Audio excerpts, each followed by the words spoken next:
El taxista me miró por el retrovisor y susurró: «No salgas». Las palabras cayeron como una piedra en el silencio del coche. No fue una alarma grandilocuente, no fue un grito, fue un susurro tan claro que lo recuerdo como si lo hubiera dicho dentro de mi propia cabeza. Miré el retrovisor y vi la cara de Booker. La luz de la calle le marcaba la mandíbula, los ojos acostumbrados a vigilar entradas y salidas. Conozco esa mirada, no la de un conductor cualquiera, la de alguien que lleva años midiendo riesgos y caras en la penumbra. Retrocedo un paso en el tiempo y veo la escena que me trajo hasta ahí. La cartera sobre la mesa del despacho, abierta como una boca que no debería haberse abierto.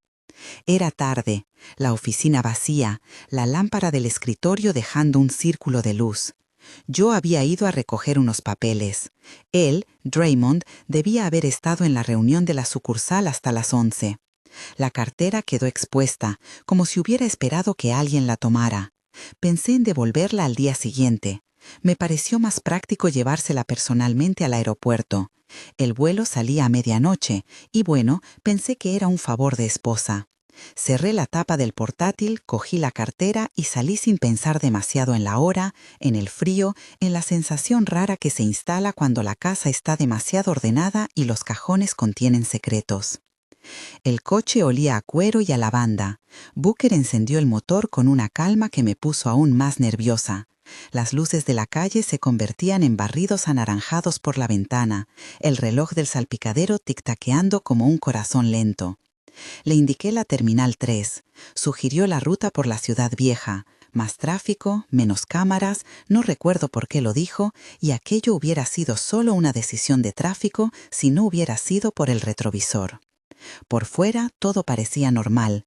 Por dentro yo sostenía la cartera con fuerza sin saber por qué. La piel del billete se sentía extraña entre mis dedos. Había algo que no casaba. Un recibo con sello de las 4 de la tarde, una nota con una fecha y una contraseña a medias. Fui leyendo como quien reconstruye un crimen sin saber aún si hay víctimas. Cerré la puerta del coche. Lo hice con un gesto casi inconsciente, tanteando el contacto, dejando la cartera sobre el regazo. Booker me miró de nuevo y esta vez añadió: «Confía en mí». No dijo más. Su mano se posó ligera en el volante. Sentí que había cruzado un umbral. La puerta bloqueó con un clic seco que resonó en mi costado, y por primera vez noté el peso del tiempo. Empecé a contar. 1, 2, 3. Si esta historia te atrapa, suscríbete y dime desde qué ciudad me miras. 1, 2, 3. Las luces de la autopista se estiraban como hileras de luciérnagas. El silencio del coche no era cómodo, era expectante. Miré la cartera otra vez. Había un billete suelto, un folio con una póliza de seguro y, envuelto entre papeles, un documento con el sello de un notario, un poder limitado para operar en nombre del propietario. A simple vista no habría entendido su alcance. Alguien que no lo busque no lo ve. Yo lo vi, y lo que vi no fue accidente. 4. A la altura del paso subterráneo, escuché a Booker hablar por el manos libres. No distinguí más que fragmentos. Había dicho una calle, un número, después su voz se tensó. «Tienen uno, sí, en camino». No había margen para duda. Antes de que pudiera preguntar, 4 coches patrullas salieron como si hubieran estado acechando a la salida del túnel. Azul y blanco, sirenas contenidas, luces que rebanaban la oscuridad. De pronto, el mundo se redujo al reflejo de esas luces en el espejo retrovisor y al latido acelerado detrás de mis costillas. 5 minutos, dije sin pensar. La frase se me escapó, como un mantra absurdo. Booker asintió, sus labios apenas moviéndose. 5 minutos desde que cerraste la puerta, explicó, como si repitiera un protocolo que yo no conocía. La cuenta había comenzado desde el primer clic. 1 minuto. La primera patrulla nos adelantó y frenó en seco delante de nosotros. En cuestión de segundos, la calzada se llenó de hombres con chalecos que decían policía. Un agente golpeó la ventanilla. Booker apagó las luces, bajó la ventanilla y mantuvo la voz baja. La mirada de aquellos hombres estaba fija en el lateral de la autopista. donde un sedán oscuro se había detenido minutos antes, con la puerta trasera abierta y un objeto en el suelo que parecía una tela. Un hombre salió del sedán, alto, gordo, con las manos temblando. Llevaba un trapo en la mano manchado de una cosa que no supe identificar. No vi cómo lo usaban, porque en la escena siguiente ya tenían al tipo en el suelo con las manos atadas por agentes que no se molestaban en ocultar su alivio. Nadie gritó, la maniobra fue limpia, no romántica, no cinematográfica, rápida, necesaria. Tenían algo más, la complacencia de quien cree haber encontrado al gatillero equivocado. El coche policial se acercó y uno de los agentes nos pidió que saliéramos. La noche estaba fría, el aire olía a goma y gasolina. Desde la acera vi la terminal del aeropuerto, sus cristales iluminados como neveras gigantes, con gente que pasaba por delante de las pantallas de vuelos como si el mundo se moviera sin dramas. Allí, en la planta baja, a través del vidrio, mi mundo se desmoronó. Draymond y Kenyatta, junto a una fila de carritos, se abrazaban con una familiaridad que me quemó la garganta. Reían, se reían. Por un segundo pensé que todo el plan se había ido al traste. Por un segundo. No era risa de despedida sincera. Era una risa de complicidad cómoda. Él con la mano en la cintura, ella apoyada en él como si nada. Llevaban 2 maletas con etiquetas de la misma compañía. Había algo ensayado en ese abrazo, una pose que se da cuando se sabe que hay cámara y una mentira que debe permanecer intacta. Me costó respirar. ¿Los conoces?, me preguntó un agente. Contesté sin palabras, me limité a señalar. No quise darle mi versión todavía. No quería que mi voz temblara en una declaración improvisada. Booker me cogió del brazo con una firmeza que no dejó lugar a duda. «No digas nada ahora», susurró. «Si lo cuentas sin pruebas, ganas simpatía, pero pierdes la verdad. Confía en mí». Lo vi todo desde la otra acera. La tela en manos del detenido tenía olor a alcohol. Había pastillas en un frasco roto en la guantera del coche. No las conté, no me interesó inventariarlas. Y un ticket arrancado con la hora de salida. La policía registró, fotografió, tomó declaraciones. Un policía mayor nos pidió que volviéramos al coche y esperáramos. «Esto saldrá a la luz», dijo con la gravedad que solo tienen los que han visto demasiadas noches. Pero yo no quería que saliera a la luz sin un plan. Esa noche, al volver a mi casa, la realidad se fragmentó. Abrí la cartera en la mesa de la cocina y puse todo en fila, como quien expone piezas de un rompecabezas. El billete tenía fecha y destino, 2 plazas para el mismo vuelo, para el mismo día, con una hora que coincidía con la supuesta reunión de Draymond. La póliza de seguro, con mi nombre a la cabeza y su nombre como beneficiario. Un poder notarial que autorizaba a alguien a firmar en mi nombre en caso de ausencia.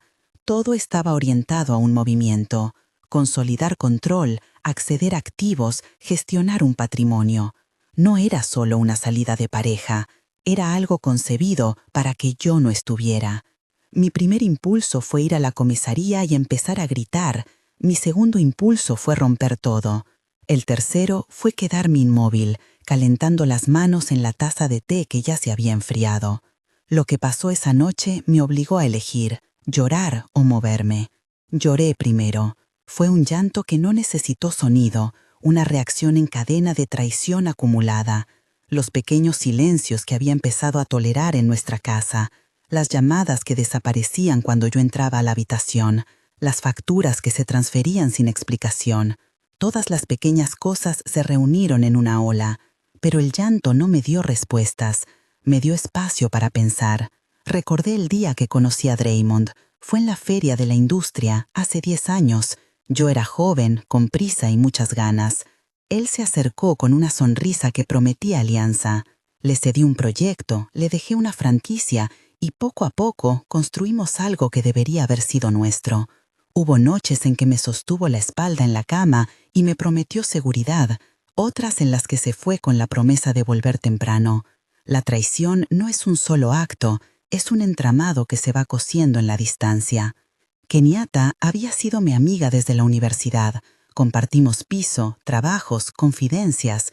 Ella y yo, juntas, sobrevivimos a jefes que no valoraban nuestro buen criterio. ¿Cómo había pasado de compañera a cómplice? ¿Cuándo se había torcido su lealtad? En un golpe, la idea de que fuese amiga me resultaba tan falsa como la mirada ensayada en la terminal. Me costó creerlo hasta que lo leí en la letra chica de la póliza. Nombres, fechas, cláusulas redactadas con una frialdad profesional. Aquello no era una estación de paso, era una arquitectura pensada para desplazarme. Y si había algo que detestaba más que la traición, era la planificación detrás de ella. Al día siguiente, no fui a la policía sola. Llamé a Booker. No podía explicarlo sin sonar como una esposa celosa o paranoica. Booker tenía oficio, ex jefe de seguridad de una empresa que había trabajado con la familia de mi padre. Había manejado crisis, había tenido a su cargo hombres y protocolos. Él era, además, taxista esa noche. Los caminos de la vida lo habían llevado a manejar un coche, pero su lenguaje seguía siendo el de quien sabe desmontar un plan. Le pedí que viniera a mi casa. Cuando tocó el timbre, pensé en la ironía. El hombre que me salvó era el que me trajo peligro a la puerta. Abrió con la solemnidad de quien sabe esconder emociones. Hablamos en mi salón, las luces bajas. Le puse sobre la mesa lo que había encontrado. Billete, póliza, poder. No inventé, no exageré. Le dejé leer y lo vi fruncir el ceño como si piezas que para mí eran punzantes, para él adquirieran sentido operativo. No es una operación amateur, dijo al fin. Hay profesionales detrás de esto. Detrás de aquello se insinuaba una tercera capa. Hombres a sueldo, arreglos bajo mesa, movimientos bancarios que no se hacen por casualidad. ¿Me estás diciendo que planeaban esto?, pregunté. «Me estás diciendo que alguien quiso que te ausentaras», replicó, «y que ese alguien está dispuesto a jugar sucio». No dije que me imaginaba a Draymond con la sonrisa de quien hace trampas. No dije que le veía la cara aqueñata en todos los rincones de mi vida. Le hablé a Booker de la sensación, de cómo se huele la traición cuando se ha vivido en ella. Le pedí lo que nunca pensé pedirle a un taxista, que me guiara para no arruinar la prueba. Su respuesta fue clara y fría. Necesitamos pruebas que hablen más que tus lágrimas. La policía hace su trabajo con evidencias, no con sospechas. Yo puedo ayudarte a conseguirlas, pero no como policía, sino como alguien que sabe dónde mirar. No quiso que fuera a la comisaría a dar un parte emocional. No quería que se tratara de un episodio doméstico. Quería que esto entre en un proceso donde la ley tuviera con qué actuar. Así empezó la parte práctica, no la técnica, no la que enseña a maniobrar, sino la que marca la diferencia entre decir «me engañaron» y probarlo en un juicio. Hablamos de llamadas, de transferencias, de cómo se anotan los movimientos en una hoja de contabilidad. Hablamos de cómo las conversaciones entre cómplices tienen micromomentos donde se evidencia la intención, frases que no se pronuncian en un chat banal. Hablamos también de ética. No queremos hacer de tu dolor un espectáculo, dijo Booker. Queremos que la ley haga aquello para lo que está diseñada, proteger y sancionar. Hubo un momento en el que pensé en la venganza, no la de películas, no la de violentas soluciones. Pensé en exponerlos, pensé en usar su propio orgullo y su propia torpeza contra ellos. Pero eso exige paciencia y operaciones frías. Me relajé en la idea. Si algo he aprendido, es que la ira produce movimientos torpes, la inteligencia produce resultados.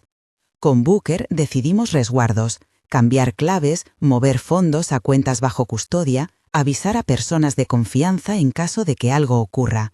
Empezamos por lo más elemental. Nadie hablaría hasta que hubiera soportes sólidos.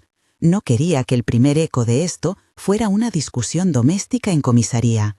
Quería pruebas que obligaran a la justicia a actuar sin que yo pareciera la parte interesada. Mientras planeábamos, mi mente retornaba una y otra vez a la imagen de la terminal. Ese abrazo, esa risa. Había una frase que se me clavó. No era un olvido, era una trampa. A veces, cuando se descorre el telón, lo que queda es un conjunto de actos que formaban un diseño. Comprender el diseño me dio control. Y el control me calmó. El contador de 5 minutos dejó de ser un capricho del instante en el coche y se convirtió en una marca temporal que guardaría en mi memoria. 5 minutos para parpadear y que algo cambiara. 5 minutos para tomar una decisión que te empuja hacia adelante o te hunde. 5 minutos para pedir ayuda. 5 minutos para no ser víctima. Lo repetí como si fuera una oración laica. 5 minutos para no salir. 5 minutos para esperar. Booker me explicó, sin entrar en tecnicismos, que el intento que presenciamos esa noche era parte de una maniobra mayor: inducir ausencia, acelerar trámites, cerrar contratos en ausencia de la titular. La póliza, la firma fantasma, el billete, todo apuntaba a eso. No era casualidad. Alguien había hecho números y había decidido que la forma más limpia de tomar control era asegurarse de que yo desapareciera del tablero por un tiempo, lo justo para que la transferencia se hiciera efectiva. La idea de que alguien hubiera contabilizado mis ausencias como si fueran fracciones de tiempo me revolvió. Fue entonces cuando me prometí a mí misma que no iba a ser borrada por una firma maliciosa. Necesito algo más que tu palabra, dije. Necesito que no me conviertan en la loca que viene a pedir auxilio sin pruebas. Tendrás las pruebas, respondió, pero conviene moverse con cabeza y con abogados. Esa fue la palabra que nos trajo al plano jurídico. Abogado. No dije su nombre en voz alta. Conocía a alguien de confianza profesional que había trabajado para la familia de mi padre. No era barato, pero costaría menos que perderlo todo. Booker hizo las llamadas, yo me ocupé del resto. Las transferencias necesarias se planificaron para blindar activos que no podían quedar al descubierto. No era heroico, era sentido común. En esos días me vi a mí misma como alguien que descorchaba una vida que había estado cerrada por presión. Una pequeña intervención tras otra, comprobaciones, gestiones. La ira se transformó en procedimientos. Mis manos, que antes buscaban el teléfono para conjurar fantasmas, empezaron a firmar poderes limitados para abogados, a solicitar informes, a clausurar accesos. De haber sido una mujer que dejaba su suerte al azar, me convertí en quien hace que el azar no tenga espacio. No puedo decir que no tuviera miedo. El miedo estuvo ahí en la taza del café por la mañana, en la sensación de que una mirada podía traicionar. Pero el miedo no era ya paralizante, era combustible. Controlé su presencia y lo usé para mantenerme despierta. Hubo una llamada que cambió el curso de todo. No la oí en directo, la escuchamos después. Booker había logrado lo que yo no sabía: introducir una grabación en la que, con voz nerviosa y concreta, alguien reconocía la conveniencia del plan y hablaba de la necesidad de apurar el trámite antes de que ella vuelva. No era un testimonio poético, era un mensaje funcional. Tenía nombres, refería a un lugar, una hora estimada y el remate que todo conspirador desprecia: evidencia. Escuchar esa llamada, en una sala donde la luz parecía más dura, fue como recibir una luz ultravioleta sobre una mancha. Lo que hasta entonces había sido sospecha se convirtió en realidad tangible. El sonido de esas voces robadas nos dio la posibilidad de no depender de mi palabra contra la suya. Nos dio la chance de que la ley tuviera algo que agarrar. Pero con la evidencia llegó una nueva responsabilidad: no precipitarnos. Si la policía entraba sin un plan, la oportunidad podría evaporarse. Y si actuábamos por nuestra cuenta, la narrativa de víctima podría evaporarse también en un juicio más tarde. Por eso se trazó un plan de cautela: esperar a que hubiera suficientes elementos, sincronizar la intervención y no permitir que los culpables suplieran que estaban siendo observados. En esos días me encontré a mí misma observando a la gente con nuevos ojos. A veces veía a una mujer con cara de cansancio y pensaba que podía ser cómplice. En otras ocasiones, al ver a una pareja discutiendo en la calle, imaginaba un arma emocional. Me dolía el doble, por la traición y por la pérdida de confianza en la gente que me rodeaba. Lo más perverso era que la vida tenía que seguir. La empresa que había heredado de mi padre no podía detenerse porque mi matrimonio se fracturara. El equipo esperaba decisiones, pedidos y cuentas. Me instalé en la rutina profesional con la serenidad de quien ha aprendido a disociar lo íntimo de lo estratégico. En la oficina, Retomé la comanda de la mañana con una precisión que desconcertaba a algunos. Llamadas, reuniones, balances. Por la noche, en mi casa, daba vueltas a la posición de cada papel sobre la mesa. Hubo un momento, en alguna madrugada, en la que revisé viejas fotos, boda pequeña, amigos, la juventud. Draymond sonreía en muchas, con una pose que ahora me sacaba de quicio. Kenyatta aparecía en una instantánea con el brazo alrededor de mi cintura. Esas imágenes se convirtieron en pruebas de tiempos mejores y a la vez en herramientas para mostrar que aquello no fue improvisado. La manipulación se teje en el seno de la normalidad. Deshacerla exige valentía y estrategia. En una llamada con el abogado, breve, puntual, sin dramatismo, acordamos el siguiente paso: acumular pruebas, solicitar órdenes de registro cuando fuese necesario, coordinar con la policía en el momento oportuno. Nuestras conversaciones eran, por obligación, frías. Evitábamos el lenguaje emocional, no porque no sintiéramos, sino porque sabíamos que la frialdad era método, y el método, en casos así, habla más alto que el resentimiento. Pese a todo, hubo noches en las que me desperté con la sensación de que alguien me acechaba. Caminaba por la casa y miraba detrás de las cortinas. Pensé en poner temporizadores en las luces, en cambiar los patrones de mi rutina. Estas reacciones no eran heroicas, eran células de conservación. No se trataba de paranoia, se trataba de seguridad. Booker, por su parte, se mantuvo cerca y distante a la vez. No se inmiscuyó en mi mundo doméstico por capricho. Su presencia era profesional. A veces me traía noticias que no podía revelar sin que yo lo supiera. Movimientos, reuniones vistas en la distancia, caras nuevas cerca de la oficina. Su red había surgido de la experiencia y las horas en la calle. No era perfecta, pero nos daba ventaja. Y entonces, una noche, recibimos la información que nos señaló un lugar, un almacén a las afueras de la ciudad, cuya documentación era rígida y discreta. Era allí donde, según lo recogido en llamadas y movimientos, se reunirían para resolver detalles. No puedo explicar cómo se siente saber que te han programado un lugar para un encuentro, pero la sensación es de vértigo, como mirar desde la cornisa y ver el suelo moverse. Todo se volvió contrapuntado por el tic-tac del reloj. La cuenta de 5 minutos había sido una premonición. Ahora la cuenta era más larga y sería establecida por la ley. Habíamos decidido no revelar aún la existencia del almacén a la policía. Teníamos que presentar una imagen completa cuando lo hiciéramos. Pedimos a un equipo de confianza que confirmara la presencia, que documentara sin intervenir. No voy a entrar en cómo se documentó. Diré que la confirmación llegó en una serie de fotos y notas que describían quién entraba y salía del lugar. Entre ellos, figuras que me resultaban demasiado familiares. Lo que vino después fue una mezcla de calma tensa y preparación meticulosa. Reuní mis papeles en una carpeta, como quien se prepara para un juicio de vida. Organicé mi testimonio, repasé fechas, ordené las facturas. Cada movimiento era pensado, cada palabra medida. No por legalismo, sino porque la verdad, cuando está bien presentada, no necesita dramatismos. No obstante, quedaba un problema crucial: la falta de un momento clave. Teníamos evidencia fragmentada, pero necesitábamos un acto que cerrara el círculo, un lugar, un intercambio, una prueba irrefutable. Booker sugirió paciencia. La verdad no siempre se precipita, dijo.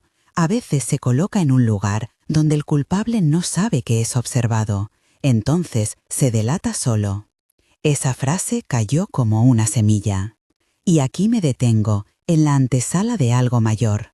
La noche del almacén se acercaba, y con ella la posibilidad de que todo lo que habíamos tejido se transformara en un desenlace. Sabía que una vez que se activara la maquinaria, no habría marcha atrás. La cuenta regresiva ya no era de 5 minutos, sino de horas y días. Tenía la sensación de que todo el aire a mi alrededor se había vuelto eléctrico y que cualquiera de mis pasos podía encender la chispa definitiva. Salí de la oficina esa tarde y miré el cielo, una cinta gris sin promesas, pero al fondo de la cinta, en la lejanía, se veía una luz, la del almacén, una puerta que podría abrir la verdad. Cerré la carpeta con los papeles y guardé la cartera en un cajón bajo llave, no por miedo, sino para recordar que nadie me tomaría por sorpresa otra vez. La traición me había enseñado a no depender de la benevolencia ajena. Y entonces llegó el sonido del móvil, un mensaje sin remitente que decía solo una palabra: hora, hora. La sola palabra en mi pantalla hizo que el aire de la habitación se espesara. No era un reloj marcando una rutina, era una campanada distante que anunciaba que todo lo que habíamos planeado debía hacerse real. Doblé la carpeta con los documentos y la guardé bajo la almohada, como se guarda un arma blanca que no quieres mostrar, pero que necesitas tener cerca. Salí de la casa con una chaqueta ligera y los papeles en una funda rígida. No llevaba más que lo esencial: mi teléfono, la documentación que habíamos organizado y las ganas de no equivocarme. Booker llegó a la hora convenida. Su coche era el mismo sedán que me había llevado la noche del retrovisor, aunque con menos olor a lavanda y más huellas de días en la carretera. No hubo bromas ni frases heroicas. Subí y cerré la puerta. Mientras ponía el cinturón, noté que mi mano no temblaba como antes. El temblor se había tornado en una especie de foco sostenido. Habíamos transformado el miedo en una herramienta. El trayecto hacia el polígono industrial fue corto y silencioso. Fuera, la ciudad respiraba bajos humos y luces que parecían esperar noticias. Dentro, había una lista de nombres y horarios en la guantera. Habíamos coordinado con el abogado y con una unidad de la policía que aceptó supervisar la operación. No intervenir sin orden, no arriesgar pruebas, no regalar titulares. La instrucción fue estricta: observar, documentar y esperar la señal que autorizara la señal. Cuando nos aproximamos, el almacén se recortó contra el cielo como una caja grande y muda. No parecía nada especial: puertas metálicas, un número pintado, un interruptor de neón que parpadeaba con desgana. Sin embargo, las fotos que habíamos recibido lo convirtieron en la sala de una función clave. Booker aparcó en un barranco de grava y nos quedamos en el coche a ver quién entraba y salía. La operación no era cinematográfica, era una constatación de rutina. Personas vinieron con furgonetas, miraron teléfonos, cerraron maleteros. Pocas palabras, muchas miradas. Respiré como si inhalase el lugar. En la pantalla del teléfono, una transmisión segura nos fue enviando imágenes. 2 coches con matrícula conocida, luego la confirmación de que Draymond y Kenyatta habían pasado por las cercanías. El corazón me dio un vuelco que no se parecía al miedo de antes. Era una mezcla de vértigo y el amargo alivio de que las piezas efectivamente estaban en su sitio. Habíamos esperado a que hicieran el movimiento, para que no quedara la sospecha de montaje. Queríamos que la verdad se manifestase por sí misma, que la lógica de sus actos los entregara. La espera fue la peor parte. Puse los pies en la grava. Noté cómo la humedad del suelo se pegaba a mis zapatos. 5 minutos antes de la hora prevista, me sorprendí repitiendo la cuenta en mi cabeza. Aquellos 5 minutos volvieron a tomar sentido. Eran la transición entre la posibilidad y la certeza. Lo recordé. El clic de la puerta del coche, la voz baja de Booker: no salgas. Había sido una orden para sobrevivir. Ahora era una promesa de que la paciencia pagaría. Una camioneta negra entró en el recinto. 2 hombres bajaron y empujaron cajas hacia el interior. Otro vehículo, más discreto, se quedó en la sombra. Yo observaba sin pestañear. Las cámaras ocultas que habíamos instalado días antes, instaladas por personas que trabajaban con nosotros y que no tenían relación afectiva con la historia, comenzaron a registrar. No me interesa explicar cómo se hizo, solo diré que había imágenes que iban a hablar por mí cuando mi voz temblara. Había registros de entradas, salidas, conversaciones captadas en fragmentos. Todo lo necesario para que la acción policial tuviera solidez. La señal llegó por un mensaje encriptado: activar. En nuestro canal, el abogado marcó el momento exacto en que la orden de la autoridad sería ejecutada. Un coche de la policía, discreto, se acercó por la calle lateral.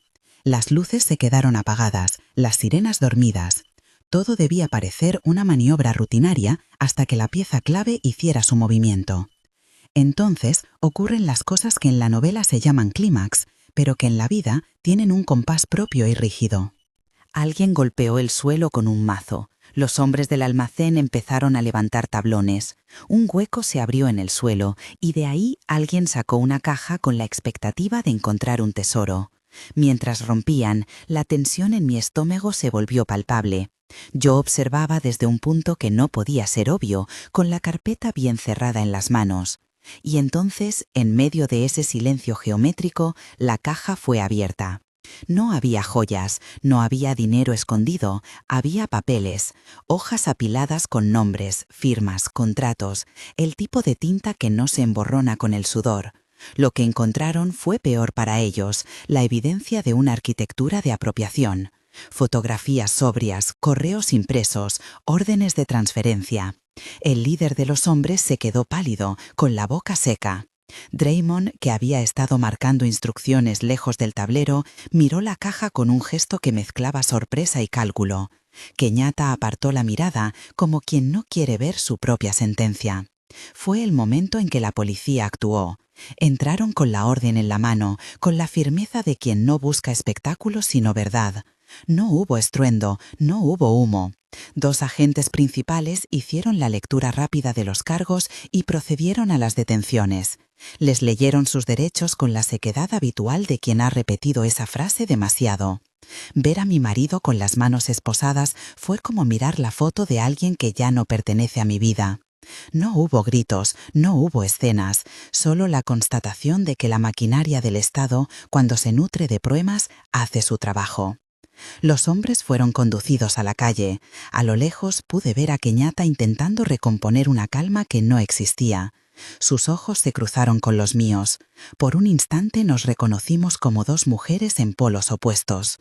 No llamé, no corrí, no solté una palabra que pudiera alimentar la versión que ellos contarían. Dejé que la imagen fuera capturada por la cámara que había colocado sin mi nombre. Si había algo que me había enseñado Booker, era a no dar emociones que pudieran ser convertidas en contrapruebas. Después de la detención, la policía nos pidió que fuéramos a la comisaría para declarar. Allí, en una sala fría con una mesa larga y una luz que parecía demasiado directa, entregué la carpeta. Hablé despacio. El abogado estaba a mi lado y me corregía con la mirada cuando veía que mi relato se iba por el costado emocional. Conté lo esencial, la cartera encontrada, la noche del retrovisor, las coincidencias. Entregué las grabaciones, las fotografías, las transferencias registradas. No inventé, no exageré. Mentir en esos asuntos te enreda y la verdad prefería ser precisa. Hubo una sensación extraña al salir de la comisaría, una mezcla de alivio y vacío. Por fuera, la noche no había cambiado. Por dentro, la estructura del día se había hecho nueva. Pasaron semanas en las que la investigación fue un motor silencioso. Se llevaron ordenadores, registraron cuentas, escucharon testigos. La prensa intentó acercarse. Yo no di entrevistas que no fueran a mi abogado. Tenía la sensación de que cualquier palabra fuera de lugar podía destruir un trabajo que habíamos tejido con paciencia. Llegó el momento en que se dictaron cargos formales. Draymond y Kenyatta enfrentaron no solo la vergüenza pública, sino cargos por conspiración, fraude y tentativa de apropiación. Los matones que habían contratado fueron imputados por delitos asociados. Se abrió un proceso que no fue breve. Hubo audiencias, medidas cautelares, grabaciones reproducidas en salas que olían a madera y barniz. Escuchar mi nombre en voz del fiscal fue una experiencia fría. La tercera persona de mi propia historia me sonaba extraña. Sin embargo, en cada sala mantenía la compostura. No buscaba venganza, buscaba justicia y reparación. El juicio no fue un espectáculo. Fue, sin embargo, un tribunal donde la evidencia que habíamos recogido habló con voz contundente. Las grabaciones pusieron en evidencia indicios de planificación. Los documentos mostraron transferencias sospechosas. Testigos señalaron reuniones. Mi abogado presentó las pruebas con la sobriedad de quien sabe que la verdad no necesita adornos. Hubo momentos tensos, claro, el cruce de preguntas con la defensa, profesionales afilados, que intentaron presentar las pruebas como fruto de una mente vengativa. Pero la solidez de nuestra carpeta, el testimonio de víctimas secundarias y la intervención de peritos independientes fueron suficientes para que la acusación se mantuviera firme. En la sala de vistas vi a Draymond con una expresión que ya no pertenecía a la mía. Se había instalado en alguien que había perdido todo menos el implante de querer justificar lo injustificable. Kenyatta, por su parte, no supo construir una distancia. Su defensa fue torpe, anclada en el intento de minimizar su papel. Fue triste y a la vez liberador ver caer las máscaras. Todo lo que ellos habían cuidado, imágenes, posición, contactos, comenzó a diluirse ante la evidencia y la ley. El veredicto fue tan humano como esperado. Condena para los que conspiraron, penas que incluyeron prisión y multa por la tentativa de apropiación y el fraude. No quiero arrojar números que suenen a festín. Basta decir que las consecuencias fueron reales. Pérdida de cargo, reputación demolida, bloqueo de accesos a cuentas y, para algunos, años de cárcel. En términos civiles, logramos que las medidas de restitución quedaran a favor de la empresa y la tutela de bienes quedara bajo supervisión judicial hasta que se resolvieran apelaciones. No fue una reparación perfecta, la ley no lo es. Fue, sin embargo, suficiente para que no volvieran a tener el control absoluto de aquello que pretendieron tomar. La sentencia fue un momento de extraña catarsis. No celebré con estruendo, sentí más bien una calma que no había conocido, la certeza de que habíamos elegido el camino correcto. Al salir del juzgado, sentí los flashes de cámaras y los murmullos de la gente. Algunos me miraban con lástima, otros con juicio, unos pocos con respeto. No me importó. Hice lo que debía. La repercusión en el entorno social fue tangible. Gente que antes se inclinaba ante la posición de Draymond se distanció. Los socios de la empresa, muchos de los cuales habían preferido mirar hacia otro lado, comenzaron a pedir cuentas. Yo tomé la decisión, no fácil, de reestructurar la dirección para que no quedase rastro de la opacidad que había permitido la conspiración. No busqué venganza empresarial, busqué transparencia. Se instauraron controles, se mejoraron protocolos, se devolvió la confianza a aquellos empleados honestos que habían soportado la incertidumbre. Pero lo más importante no fue la restitución material, fue recuperar mi dignidad. Hubo noches en las que vacié cajones y tiré cosas que me recordaban a esa vida que no quería volver a vestir. No lo hice con rabia destructiva, lo hice como quien poda una planta para que vuelva a brotar sana. Reorganicé la casa, devolví objetos prestados, cerré cuentas que ya no tenían sentido.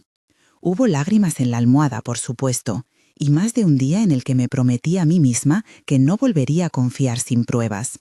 La traición te enseña lecciones que no se aprenden de otra manera. En el plano público, fui invitada a participar en foros sobre gobierno corporativo y liderazgo femenino. Al principio dudé. ¿Tenía que exponer mi historia? ¿Convertir mi herida en una lección pública? Elegí hacerlo desde la prudencia. Hablé de procedimientos, de la necesidad de controles, de cómo la arrogancia y la confianza mal colocada pueden corroer hasta las estructuras más sólidas. No busqué protagonismos íntimos, busqué que mi experiencia sirviera para que otras mujeres y empresas no cayeran en trampas similares. Fue extraño y sanador al mismo tiempo. El mismo espacio donde me habían tachado de víctima ahora era un lugar para hablar con voz y autoridad. La reconstrucción tuvo sus objetivos prácticos. Reorganicé el equipo directivo, llamé a personas de confianza, cultivé el liderazgo entre las mujeres de la dirección y prioricé la transparencia. También me dediqué a recuperar mi espacio íntimo, cambié cerraduras, rehice contratos, me apunté a clases de defensa personal sin intención de usar la violencia, sino para recuperar la sensación básica de autonomía sobre mi cuerpo. Fui lenta y metódica. Aprendí que la reparación no se hace con gestos grandilocuentes, sino con constancia.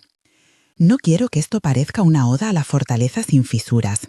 Hubo días malos, aniversarios solitarios, mensajes que no respondí, vacunas de nostalgia que me dolían.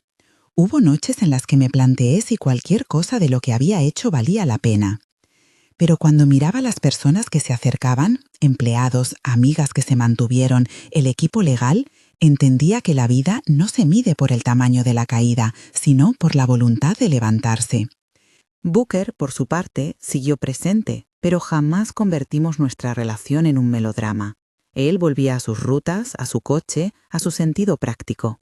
Tuvimos conversaciones sencillas en las que no prometimos fórmulas románticas ni héroes. Su ayuda había sido la de un aliado profesional. Con el tiempo pasó de ser esa figura misteriosa del retrovisor a un amigo con el que podía hablar sin peso. Nos veíamos de vez en cuando, compartíamos un café y comentábamos el mundo como dos personas que habían sobrevivido a demasiado. Le debo la discreción y la firmeza. Él quizá me debe la certeza de que su gesto fue recogido con gratitud, no con deuda. El juicio cerró un capítulo, pero no la historia. Hubo apelaciones y recursos, discusiones jurídicas que consumieron tiempo y energías. Algunos culpables apelaron, otros negociaron rebajas de penas. La ley hizo su camino, con sus tiempos y sus frustraciones. Me acostumbré a la espera y a la burocracia, aprendí a no depositar mi emoción en decisiones ajenas. Yo debía seguir mi vida. A los meses de todo aquello, decidí que necesitaba un cierre simbólico. No soy una persona religiosa en el sentido estricto, pero sentí la necesidad de un viaje que marcara el paso de un tiempo a otro. Elegí la Umbra, Turquía, un lugar para alejarse, para respirar, para recomponer. No era huir, era reconocer que la vida sigue y que yo quería caminar hacia adelante con intención. Compré el billete con la misma prudencia con la que había movido las cuentas. No fue una compra impulsiva, fue un gesto de cuidado hacia mí. Recuerdo la mañana del viaje como una escena tranquila y profunda. Booker condujo hasta el aeropuerto aquella vez también. No pude evitar mirar el retrovisor por costumbre. Esta vez su mirada en el cristal no dijo «no salgas», dijo algo más sencillo, una sonrisa que parecía prometer paz. Él me dejó en la terminal, la misma en la que me había destrozado la percepción del mundo meses antes. Fue extraño encontrarme frente a esos cristales que antes me habían mostrado la traición. Ahora, sin embargo, no sentí la misma aversión. Sentí que la ciudad me permitía pasar. En la fila de embarque miré mi billete con la serenidad de quien ha cerrado un ciclo. Había una sensación de triunfo, pero un triunfo modesto. No se trataba de humillar a mis enemigos, sino de recuperar mi propio espacio. Miré a las personas que esperaban, con sus pequeñas tensiones y sus historias ocultas, y pensé en lo frágil que es la confianza. Durante el vuelo, repasé fotos antiguas, no para lamentarme, sino para comprender la continuidad. Tomé notas, pequeñas ideas para la empresa, decisiones que quería implementar a mi regreso. Fue un viaje que no borró la memoria, pero que la puso en perspectiva. Al aterrizar, sentí una calma distinta. No era la calma de la ignorancia, era la calma de la cicatriz que ya no arde. La Umbra fue un tiempo de recogimiento, de ver paisajes que no tenían nada que ver con el ruido de los balances y las reuniones. Caminé por calles que olían a frutos desconocidos. Hablé con gente que no sabía mi historia, y por eso me permitió ser quien era sin etiquetas. Fue sanador. Volví diferente, no más dura, más clara. En la empresa, empecé a implementar políticas que evitaban que una sola persona pudiera reorientar la trayectoria sin supervisión. Fomenté la cultura de rendición de cuentas y aposté por mujeres en puestos clave. No busqué venganza en las decisiones corporativas, busqué justicia para el conjunto. Algunas decisiones fueron difíciles y necesarias. Rescindir contratos, reorganizar departamentos, despedir a quienes habían mirado para otro lado. Fue un trabajo de limpieza y al mismo tiempo de plantación. En lo personal, volví a abrir la casa de manera paulatina. Dejé una silla vacía en la mesa del comedor y no me senté en ella por mucho tiempo. Empecé a salir con amigos, a conocer gente nueva con cautela, a volver a confiar, no como antes, quizá nunca igual, pero con un criterio más afilado. Me di permiso para no ser perfecta, para fallar en algunas relaciones y para elegir mejor en otras. Hubo días en los que todavía parecían recuerdos, la tela en la carretera, el billete en la cartera, la risa en la terminal. Los acepté como parte de la trama, no los odié. Aprendí a guardar la memoria con respeto, como quien guarda fotografías en una caja para mostrar en el momento justo. No convertí mi experiencia en un escritorio de vitrina, la usé para decidir, para liderar, para saber qué revisar en una firma o en un correo. No olvidé a quienes me apoyaron, el abogado que trabajó sin descanso, el equipo de seguridad que hizo fotografías, las personas de la empresa que no abandonaron su trabajo por ética. Les devolví la confianza con acciones, contratos transparentes, reconocimiento público, políticas de apoyo a quienes sufren fraudes internos. No se trata de recompensar el heroísmo, se trata de construir estructuras que lo hagan innecesario. El último episodio que quiero nombrar ocurrió meses después, en el aniversario de aquella noche. Fui sola al aeropuerto, con la naturalidad de quien no busca fantasmas ni revancha. Tomé un taxi, sí, otra vez un taxista, y al entrar en el coche sentí una especie de déjà vu que me hizo sonreír. El hombre, un conductor joven, encendió la radio y puso una canción que apenas reconocí. De vez en cuando miré por el retrovisor, casi por inercia, no esperaba encontrar una advertencia ni un conjuro. Lo que vi fue la propia ciudad reflejada, luces que se movían, gente que iba y venía. Al final del trayecto, cuando el coche se acercó a la terminal, el taxista me miró por el espejo y dijo: «Buen viaje, señora». Fue un gesto pequeño, sin solemnidad. Salí del coche con la sensación de que la ciudad me devolvía la normalidad. Cierro esta historia sin altisonancias, no porque haya un final perfecto, sino porque hay una siguiente página que todavía escribo. Aprendí que el peligro puede venir de quienes menos imaginas y que la ley, cuando se le alimenta con pruebas reales, puede ser un escudo. Aprendí también que el empoderamiento no es un estallido singular, sino una práctica diaria de decisiones acertadas, de límites claros y de pedir ayuda cuando es necesario. Si te conmueve esta historia, compártela con alguien que la necesite y deja un comentario. Así podremos traer más relatos que nos recuerden que la verdad, aunque tarde, puede abrir caminos.